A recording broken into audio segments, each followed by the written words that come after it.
Well, good morning everyone. We are coming to you this morning for our Shorebird stroll. Live feeds being live feeds, it is very, very windy down on the beach on our southern Victorian coast. We had amazing weather for an earlier live stream. Today we have incredibly windy weather. We think we have worked out a way in which we can stop most of the wind noise for you. So we will go for a little stroll and find some shorebirds. So today we are coming to you from Eastern Mara and Gunditjmara country, and we would acknowledge all of the traditional owners past, present and emerging who are joining us today. Today we have had the challenge of Dan Lees from BirdLife Australia, who is the Shorebird project officer, is meant to be joining us live on the beach for a walk. However, he's been caught in a snap lockdown. So we hope today that we have been able to make technology work for us in a way that Dan will still be able to speak to you and let us know what is going on with the shorebirds as we walk along the beach. So you will be able to hear him, and I will hopefully be able to hear him, and we will be able to talk about the shorebirds. Today we are going to be able to see your comments in the live stream, and so if you have any questions for Dan, please pop them in the comments section and we will be able to answer those hopefully as we wander along. If there are any spamming posts, we think we have blocked most of them, but if there are any spamming posts pop up, please don't click on any links that turn up in the comment section. Only if you want to click on a link, go into the actual event page and click on a link for the Victorian Nature Festival, which this live stream is part of, or if you would like to see close-up images of the birds that we are hoping to see today, although it is quite windy and we think they might have all flown away. If you would like to see close-up images of those, if you click on the link that's in the event page to ghcma.vic.gov.au, you will see the shorebird walk there, and there are some images there of birds a bit closer up. So as we go for a walk, I am joined by my colleague Jacinta here, who has her binoculars, and she's going to be trying to spot some birds, and Dan is going to talk about what we're doing as well. So we will take you on a shorebird stroll along the beach, so enjoy. Hey Liz, I've already seen some gulls. I've seen a gannet. Right, we are going to do a walk. We will just head down now. Oh, sorry, over there. So what have we got over there? A seal. Oh, A seal was waving and its flippers up there. so today See the flipper there? we don't think that you'll be able to see. Today we are going on a stroll down near Warrnambool. We're on the Belfast Coast Reserve down here. So as we make our way down to the beach, we'll welcome Dan to the broadcast. Dan, can you hear us? Yes. Okay, so Dan, would you like to explain who you are and what you do? Thanks very much, Liz. So my name's Dan Lees. I'm a coastal birds project officer for BirdLife Australia, and a lot of my work over the past 3 years sort of concentrated in Western Victoria, so from sort of Warrnambool all the way through to the South Australian border, sort of helping out and managing a few projects down there. Specifically a lot in the Belfast Coastal Reserve. The regulation changes in the area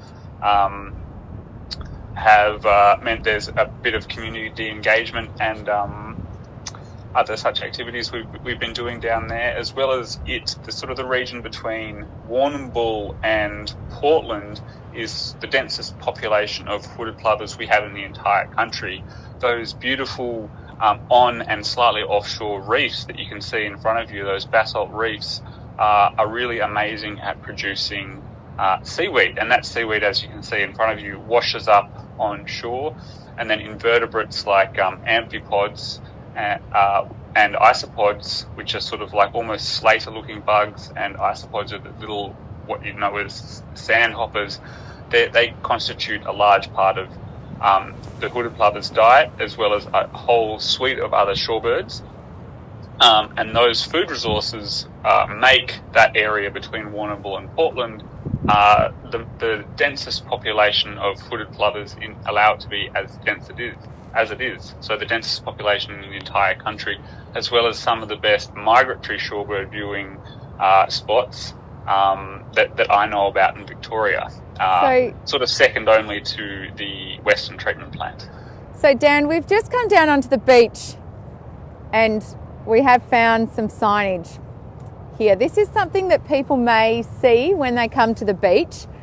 Can you explain a little bit about what a hooded plover is and why we should pay attention to this signage that we've just found here? So hooded plovers, they're a small threatened, so they're listed on the EPBC Act as a threatened species.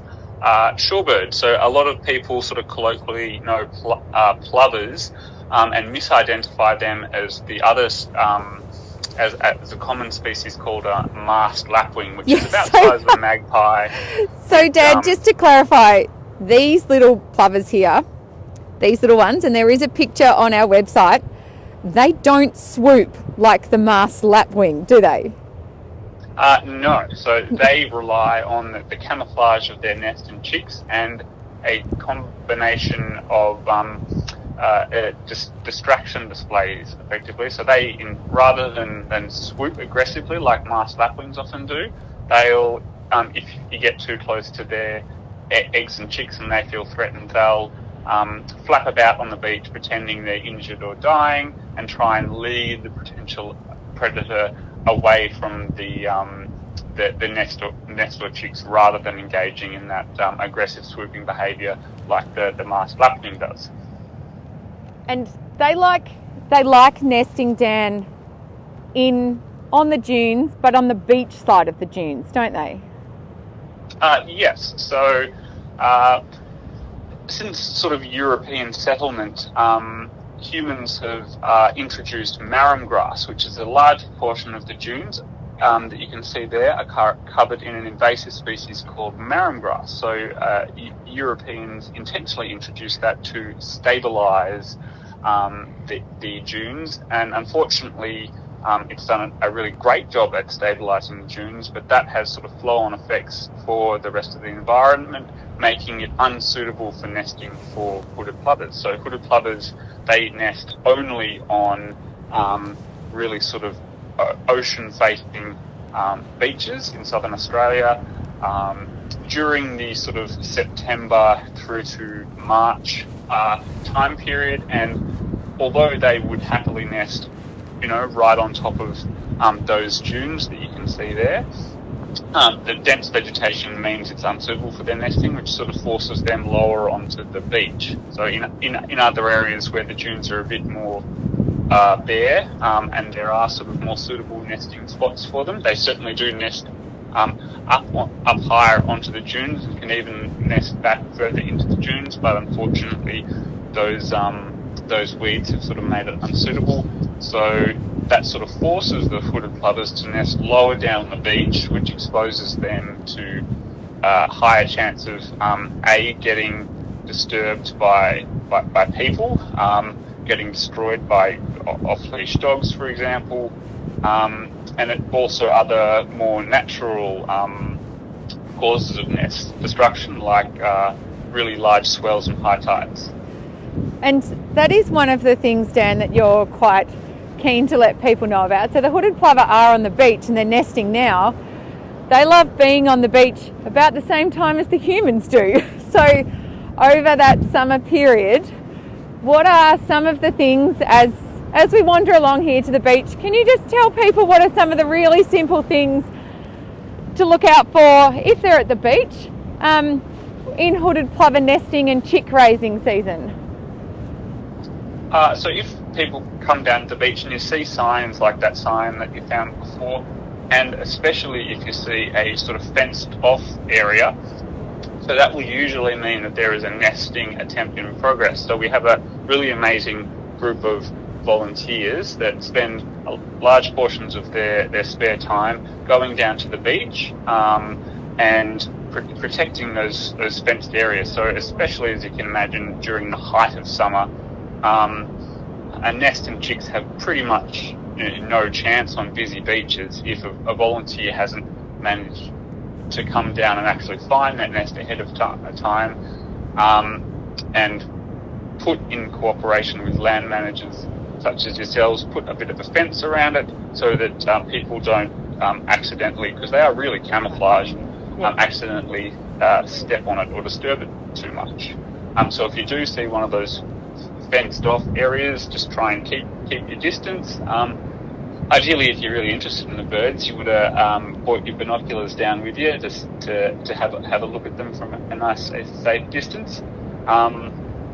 So yeah, keep your distance from any fenced off areas that you see. And if you are bringing your dog down onto the beach with you, if you could keep it on a leash, that'd be amazing too, because a large proportion of nest and chick failures are because poochers running off the lead do a little fluffy chick looks kind of like a chew toy to a dog, and of course that can end in causing that chick to die, unfortunately, and that's all too often a cause of nesting or chick death. Now, Dan, as you've been telling us about the hooded plover, Jacinta has got out her binoculars. We can't zoom in this morning, sadly, with our live stream feed, but there is a little bird running around on the beach that just... It's a red-capped plover. Jacinta is just letting me know. Hooded plovers are the very cute little plovers that we see on the beach, but what other shorebirds are we going to find as on our Victorian beaches? So the whole suite of shorebirds that you could end up seeing on Victorian beaches, effectively. There's about 36 species of migrants so they breed all the way up in the Arctic, anywhere from sort of Central Asia through all the way up to the Arctic Circle, and Japan, and one even from New Zealand. So they fly to our beaches every year. Yeah, so they spend That's extraordinary. A few months breeding at the height of the Arctic summer, breeding in the Arctic Circle and in the Northern Hemisphere. Then they fly that up to 12,000 kilometres every year. And some of these birds are tiny. Some of them are sort of, weigh as much as a bar of chocolate, like they'll weigh 30 grams, fly all the way down and spend the Australian summer, so the Arctic winter. So as you can imagine, in the middle of winter in the Arctic Circle, it becomes unlivable if you're anything but, a polar bear or an Arctic fox or something. So they fly all the way down here to our coastline and spend about 6 months. So they should start arriving about now. So you might say species around the area, like Sanderling, redneck stint are quite common down there, ruddy turnstones. So the area you're in at the moment is a really amazing spot to see ruddy turnstones, Pacific golden plover. What else do you get down there? Bar-tailed godwit, red knot. It's an amazing spot to see shorebirds. And you also get other resident species, like the hooded plover is obviously our flagship species because it's the most threatened. But you also get species like the red-capped plover. So here's our little red-capped plover running around on the beach here. If everyone can see him running around the edge of the waves there. Yeah, so they have very similar breeding ecology to the hooded plover. They also lay their nest on the beach. So hooded plovers weigh about 100 grams, and red-capped plovers are substantially smaller. So they're about a third of the size, and adult red-capped plover being about 35 grams, which is just tiny. And if you think of hooded plover chicks small, so hooded plover chicks hatch about 10 grams, so they're a little ball of fluff, and red-capped plover chicks hatch at about 5 grams. Wow, that's tiny. Yeah, red-caps unfortunately suffer from all the same threats as hooded plovers, breeding through sort of spring and summer on Australian beaches, however, they're doing a bit better than the hoodies because they're not quite as constrained by their breeding habitat. So redcaps also live and breed in sort of low energy ocean beaches, salt pans, salt flats, ephemeral wetlands. So they're quite a bit more versatile in terms of the habitat that they can sort of live and breed in, which has meant that they're not quite as threatened. Now, we are just wandering along. We've got a couple of fishermen here. It kind of shows that it really is an environment that we share with nature, really.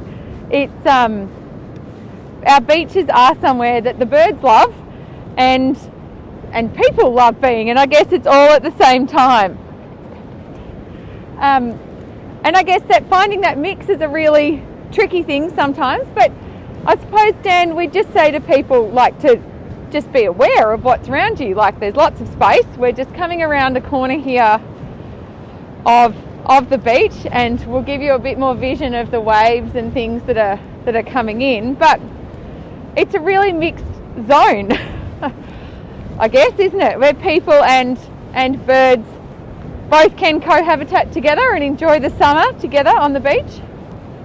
Yeah, absolutely. And sort of the best advice I can give you is just to pay attention to the regulations on the beach. The vast majority of organisations managing the beach, so whether that's Parks Victoria, who manage the Belfast Coastal Reserve, or it's a local council beach, etc., they're quite good at we liaise with them, as well as the fabulous work of our volunteers and other environmental organisations to try and encourage those land managers to put appropriate regulations in place. So if it is a really highly valuable area for shorebirds or other wildlife, appropriate management will be in place. So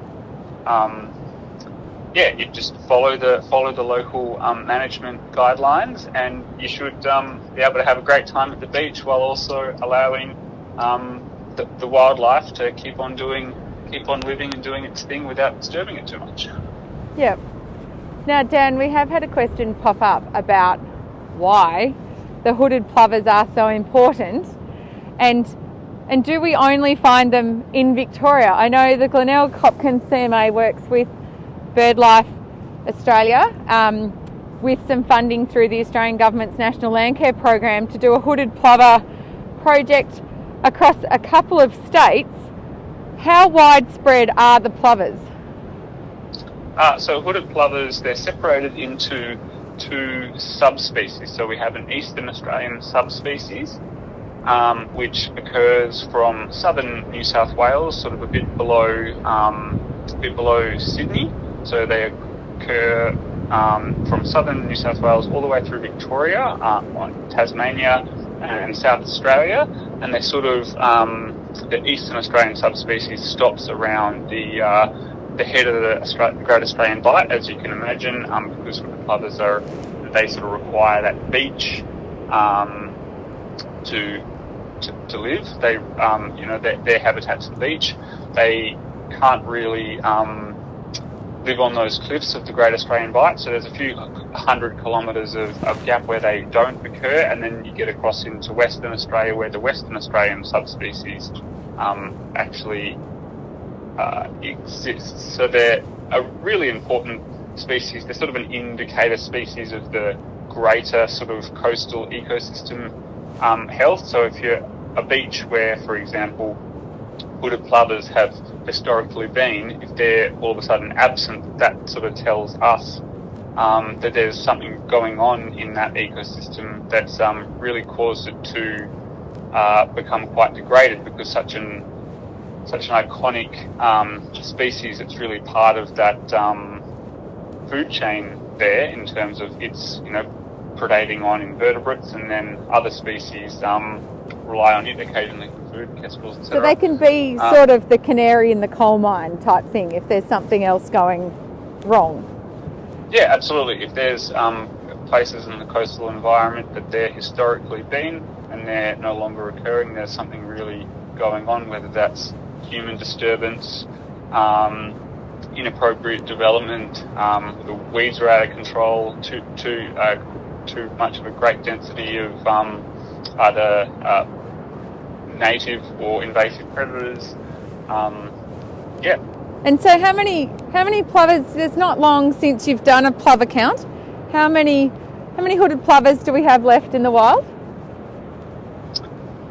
So approximately, both subspecies combined, around about 5,000, with that being equally split among the 2,000. That's, we've been slowly increasing the population of hooded plovers over the past decade since the project actually started, which is a really amazing effort, and all credit goes to our amazing volunteers who get out there monitoring the birds for us, as well as our land management partners. But that's still quite a small population if you think about it. The criteria for listing a threatened species is a population of under 10,000 individuals, and hooded plovers are still only at about half that. So, and we can see some more little red-capped plovers kind of running around on the beach in front of us. So Dan, we've talked about hooded plovers, but the sanderlings are another species that are going to be quite involved in a project that Glenelg Hopkins CMA and BirdLife are involved with. Can you talk, the sanderlings are the little birds that you talked about that fly from the Arctic every year, aren't they? Yep. And they're quite easy to get confused. Anyone who's looked at our website and seen the photos that we popped up there, the difference between a sanderling and a red-necked, oh, this is my bird lack of knowledge. They're quite easy to confuse with other species, aren't they? Yes, because the sanderling, as well as just about all of the migratory shorebirds, they come to us in their sort of more drab plumage, so they can be quite difficult to differentiate from each other. A lot of them, just as they're about to head up to the northern hemisphere, or just as they've come back, they will slowly transition into their breeding plumage, and that's what, when they're in their breeding plumage, they can be most of the time at least, a lot more easy to tell apart from each other. But when they're overwintering in Australia, that breeding plumage changes into their more sort of camouflaged, sort of drab plumage, and that's when they can be really quite difficult to tell apart from each other. Sanderling and redneck stint are quite difficult to differentiate from each other, but sanderling are about twice the size of a stint. That's still really, around the same difference as a red cap compared to a hooded plover, so they're both really small species.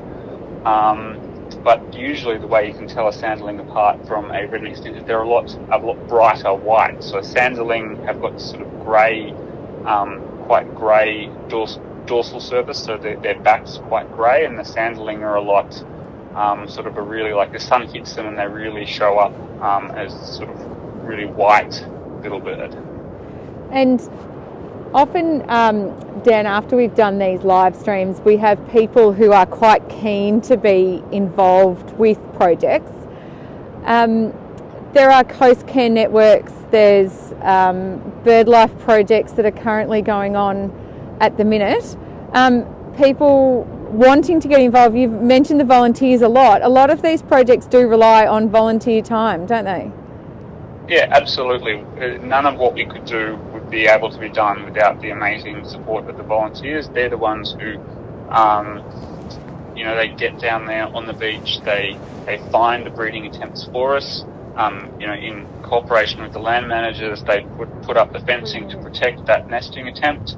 BirdLife Australia has another national migratory shorebird monitoring program.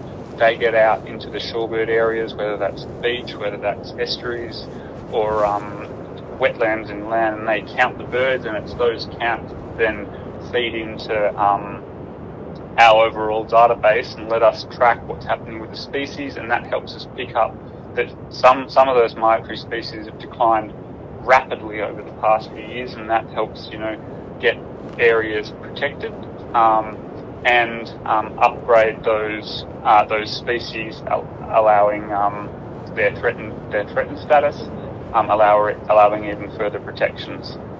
And we can give a little shout out this morning to, there is the backyard bird count while we're walking along a beach. People can get involved with the backyard bird count, and all the links to BirdLife's website and the backyard bird count and things like that will pop up on our website, the Glenelg Hopkins CMA website, so that people can click on those. We're just almost coming to the end of our little shorebird walk, and we've had a couple of little plovers running around again in front of us, whether people can just see him running around on the beach. It's been really great that we've been able to have you here with us, Dan. It's technology is wonderful to mean that Jacinta and I are on the beach, but you are 300 kilometres away and still able to give us your insight into the shorebirds.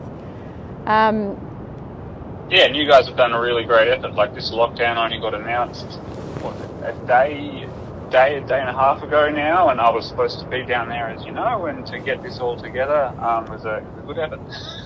Yeah, we will just turn the camera around. We've just got a couple more little birds running around right on the water's edge, right as we're about to finish our live stream, which is pretty much par for the course. That we can see them now enjoying the waves. Where were they half an hour ago? They do say never work with children and animals. And so that is our live feed for this morning that we have just finished doing. I would thank everyone for joining us this morning. It's been lovely to walk along the beach, even though it is very windy and it's very cold here. It has been really nice to walk out and get outside in the fresh air and things like that. We understand that there are a lot of people who are watching us today who are still in lockdown restrictions and they can't get to the beach. But next time people do get to the beach, we just encourage you all to have a look at the bird life that is on the shore, because shorebirds probably are a little bit underrated and everyone just thinks they're seagulls. So thank you for coming along. We will pop into some links into the event page to BirdLife's volunteer programs, the links to the project that the Glenelg Hopkins CMA are doing in terms of this. There's certainly tomorrow, there's an online shorebird training session with Dan again, identifying the different shorebirds. So if you are particularly interested in learning about shorebirds, you can click on the link that is in that. Today's Tuesday tweet that we are doing on the CMA Facebook and Instagram page has a particular shorebird bent, and now we will sign off because the tide is actually coming in as I watch the waves coming a bit closer. This video will be available on our Facebook page at any time. We will remind everyone, please don't click on any of the spammy links that pop up. You should not ever have to pay for anything that you are watching. It's a free thing, so don't click on anything like that. If you would like, the Victorian Nature Festival is still running for the rest of this week. To get involved with that, go to the Victorian Nature Festival link on our event page. It's the Together Victoria website. Don't try and go through any of the spammy links. So thank you for joining us this morning. It's been lovely to be able to have Dan with us, but not with us. But technology has proved successful. So thank you all very much for joining us, and make sure that when you're on the beach, you notice what's around you, because the little shorebirds, as Dan said, they are tiny, but they're truly wonderful if they can fly halfway around the globe. So thanks for joining us, and we will catch up with you next time we're down on the beach.